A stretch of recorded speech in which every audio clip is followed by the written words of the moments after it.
Hello dear students, welcome back. आज की video का टॉपिक रहेगा द टाइनी टीचर, जो कि क्लास 7 एनसीईआरटी की एक इंटरेस्टिंग स्टोरी है। इस वीडियो से हमें बहुत कुछ सीखने को मिलेगा। So let's get started. Though so very small, the ant is unbelievably intelligent and hard working. बहुत छोटी होने के बावजूद एंट, आंट इसको नहीं बोलते, एंट बोलते हैं, ठीक है। एंट बहुत अनबिलीवेबली मतलब आप इमेजिन भी नहीं कर सकते, अकल्पनीय, बहुत इंटेलिजेंट होती है, बुद्धि की शार्प होती है और हार्ड वर्किंग, बहुत मेहनती भी होती है। Among the various kinds the commonest ant is black और रेड। और बहुत तरह की एंट्स हमें नजर आती हैं, लेकिन सबसे कॉमनेस्ट को हम मोस्ट कॉमन भी बोल सकते हैं, वो ब्लैक या रेड होती है, हमें जो अक्सर नजर आती है। Ants live in comfortable homes called ant hills. और एंट्स बहुत ही आरामदायक घर अपने, जिसको एंट हिल्स बोला जाता है, उसमें रहती हैं। Name the smallest insect you have seen and the wisest. Is it the fly? No it isn't. आपको सबसे छोटा वो इंसेक्ट, कोई कीड़ा मकोड़ा का नेम करना है जो कि बहुत वाइज मतलब ब्रिलियंट, बहुत बुद्धिमान होता है। क्या वो मक्खी है? नहीं। Is it the mosquito? No. मैंने क्या बोला? मॉस्किटो नहीं, मॉस्किटो भी नहीं है। Then it must be the worm. कोई कीड़ा होगा, जैसे अर्थ वॉर्म आपने देखा होगा, earth worm. No, none of these, इनमें से कोई भी नहीं है। It is the ant, the commonest, the smallest but the wisest insect. और ये इसका आंसर क्या है? सबसे वाइजेस्ट इंसेक्ट छोटा से छोटा कौन सा है? एंट है। The story of an ant's life sounds almost untrue. और हम किसी एंट, इतनी छोटी सी एंट की स्टोरी, लाइफ के बारे में उसके पढ़ने जा रहे हैं, ये कुछ अनट्रू मतलब फॉल्स सा लगता है, लेकिन ये सच है। But people have kept ants as pets and have watched their daily behaviour closely. लेकिन लोगों ने एंट्स को पालतू जानवर के रूप में, जैसे हम कुत्ता बिल्ली पालते हैं, उसी तरह लोगों ने एंट्स को भी पाला और क्लोजली उसका बिहेवियर, उसका रवैया, क्या चीज़ें करती क्या नहीं करती, बहुत क्लोजली मॉनिटर किया। So we know a number of facts about this tiny, hardworking and intelligent creature. और हम इस तरह से इसके बारे में बहुत सारी चीज़ें, इतनी छोटी सी एंट के बारे में, वो उसका हार्ड वर्किंग नेचर हो, चाहे उसकी बुद्धिमत्ता हो, इंटेलिजेंस हो। Creature not creature, okay. An ant uses its feelers or antennae to talk to other ants by passing messages through them. और एंट अपना फीलर्स या एंटीने, जो सर के उसके ऊपर होते हैं, उसको यूज करती है एक दूसरे को मैसेज देने और लेने के लिए। जैसे इस फोटो में आप देखिए, ये दोनों एंट एक दूसरे के फीलर्स को टच कर रही हैं, एंटीने को। आपने दीवार पे या जमीन पे चलते हुए एंट्स को इस तरह स्प्लिट ऑफ अ सेकेंड के लिए वो नज़दीक आती हैं, उसको टच करती है तो फिर तुरंत से वापस चल देती है ना, तो वो कुछ मैसेज कम्युनिकेट कर रही होती हैं। Each ant greets all the others coming from the opposite direction by touching their feelers. इसी तरह वो ग्रीट करती हैं, जैसे हम लोग हाय हेलो नमस्ते बोलते हैं, उसी तरह एंट्स इस तरह करती हैं। There are many kinds of ants. बहुत तरह के एंट्स होती हैं। The commonest among them are the black or red ones. और उनमें से सबसे कॉमन है, हमें जो अक्सर नजर आ जाती हैं, लाल और काली चींटियां हैं। We have seen them since we were children, but haven't paid enough attention to them. और हम जब से छोटे बचपन से लेकर के अभी तक उसको देखते आ रहे हैं, लेकिन हमने कभी इतना क्लोजली उसको ऑब्जर्व नहीं किया। Where do they live? कहाँ वो रहती हैं? In their comfortable home called nests और ant hills. और इनके घर को क्या बोलते हैं? नेस्ट या ant hills भी बोलते हैं। Each has hundreds of little rooms and passages. In some of these the queen ant lays eggs. और हर एक ant hill के अंदर कई 100 कमरे होते हैं। आप इमेजिन करिए, एक एंट हिल के अंदर छोटे छोटे बहुत सारे, जैसे इस फोटो में देखिए, ये सारे इस तरह के रूम बने होते हैं। और कुछ क्वीन एंट होती हैं जो कि इन कमरों में उनका एक सेपरेट रूम होता है जहाँ पर वो अंडे देती हैं। Others are nurseries for the young once.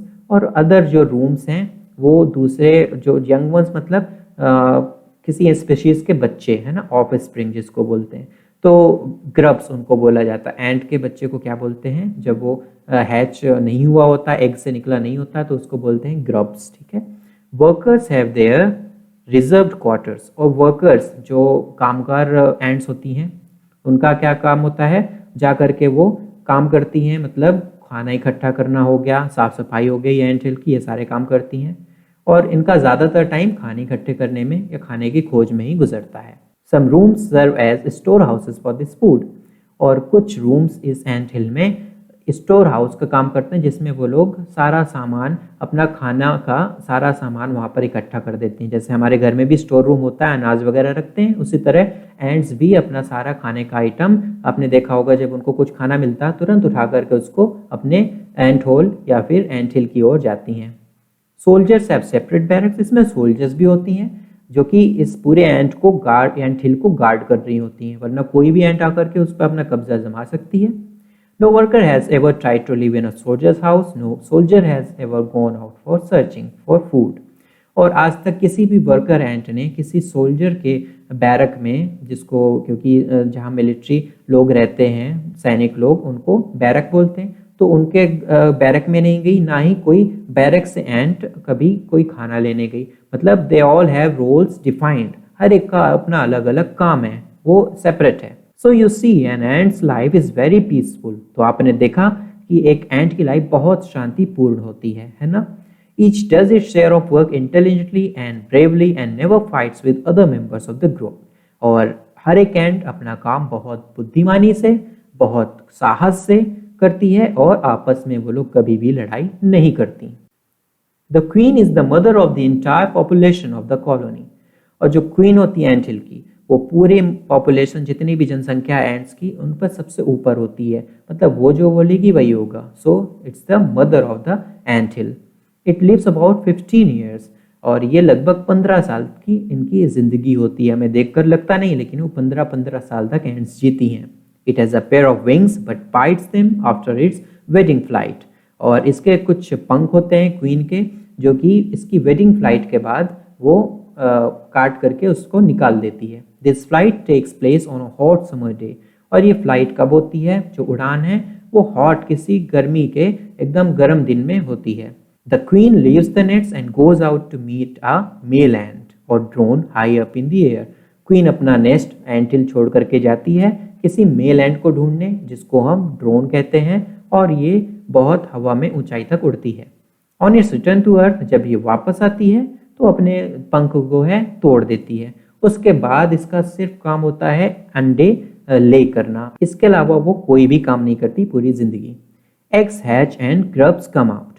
अब एग्स टूटते हैं और ग्रब्स मतलब एकदम छोटे छोटे इसके लार्वा टाइप के, जिसको आप फोटो में देख रहे हैं, ये इसके ग्रब्स हैं, और ये बाहर आते हैं और सोल्जर्स इनकी रक्षा करते हैं। वर्कर्स इनको फीड एंड क्लीन देम, उनको खाना खिलाते हैं और उनकी साफ सफाई करते हैं। And also carry them about daily for airing, exercise and sunshine.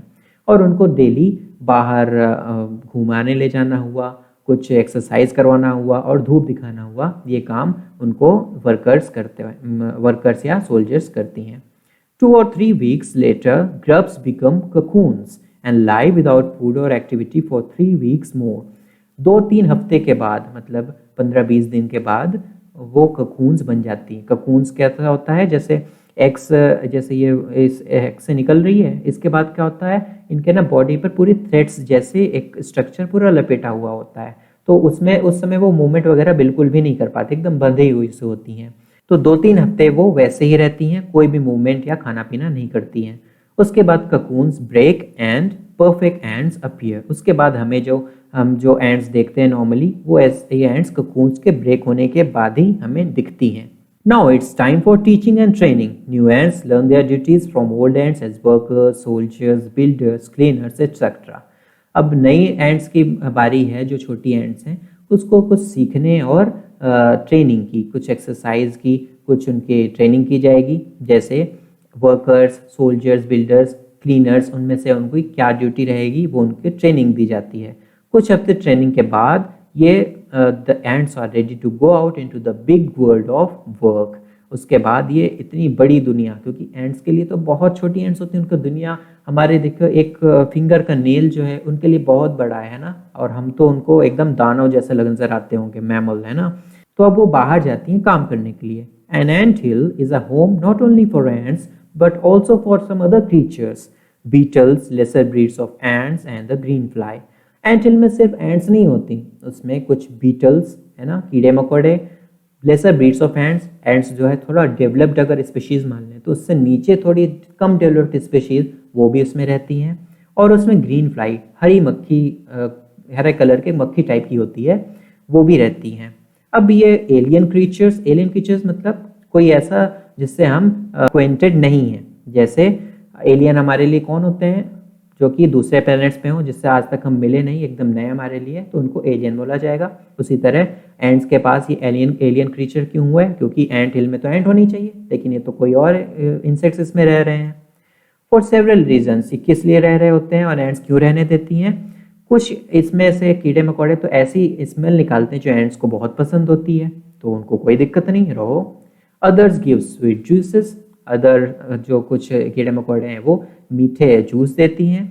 कुछ इनमें से पेट्स की तरह भी, जैसे हम लोग कैट डॉग पालते हैं, उसी तरह एंट्स क्या करती हैं, इन क्रीचर्स को रख लेती हैं ताकि उनके बच्चे या फिर वो खुद खेल सकें फ्री टाइम में उनके साथ। The green fly is the ant's cow, green fly हरी मक्खी टाइप की जो होती है वो एंट की काऊ है। कैसे, जैसे the ant train it to give honey dew like milk with the touch of their antenna, they milk it just as we milk the काऊ।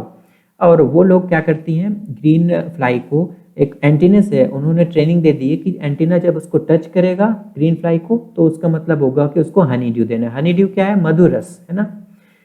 तो ये बहुत ही बड़ी चीज़ है हमारे लिए। अगर आप सोचेंगे कि काऊ से हम मिल्क निकालते हैं और एंट्स जो है ग्रीन फ्लाई से मिल्क निकाले, इतनी छोटी होने के बावजूद उन्होंने ग्रीन फ्लाई को ऐसी ट्रेनिंग दी।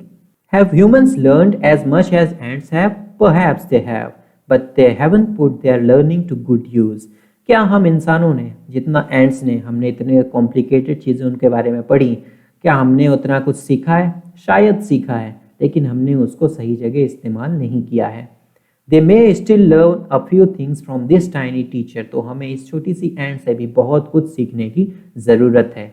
जैसे hard work, sense of duty, discipline, है ना, ड्यूटी के प्रति सेंसिबल रहना, मेहनत करना, डिसिप्लिन में रहना, साफ सफाई करना, care for the young ones, अपने बच्चों की देख रेख करना, and above all a firm loyalty to the land where they live. और सबसे ऊपर सबसे बड़ी बात क्या है, फर्म लॉयल्टी। फर्म मतलब स्ट्रॉन्ग, लॉयल्टी मतलब किसी के लिए ईमानदारी, ऑनेस्टी।